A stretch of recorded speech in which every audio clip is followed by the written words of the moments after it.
పుట్ట మా చిన్నప్పుడు అండి 95, 94లో ఇలా పుట్ట దగ్గరకు వచ్చి పుట్టమన్ను పట్టుకొని వెళ్ళి యాసకాలం వస్తే పుట్టమన్ను తడిపేసి తలకి పెట్టి స్నానం చేసేవారు అండి. చాలా సాఫ్ట్గా అయిపోయింది. షాంపూ పెట్టుకుంటే ఎంత సాఫ్ట్గా అయిపోద్దో అలాగే అయిపోయింది.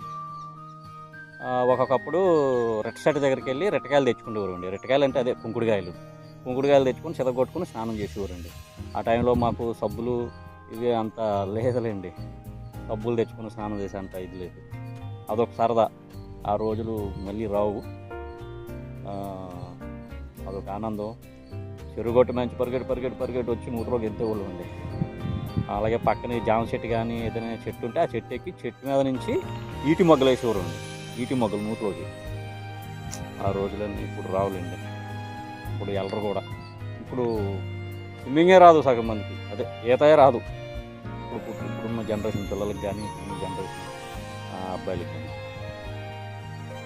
పుట్టమన్ను తీసుకొని వచ్చి చేసేవారండి. ఈ పుట్ట అంటే భయపడే వాళ్ళం కాదండి. చాలామంది అని ఊరు పాములు ఉంటాయి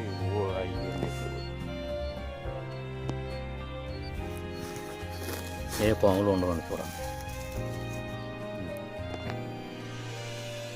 ఉంటాయి కొన్ని పుట్టల్లో, అలాగని కాదు. పెద్ద పెద్ద పుట్టల్లోనూ పాములు ఉంటాయి. ఈ పురుగులు తినడానికి వస్తాయండి, చాలా పురుగులు తినడానికి. ఇవ్వరండి పుట్టమన్ను నాన్నకి తలకి పెట్టుకుని స్నానం చేసేవాళ్ళు.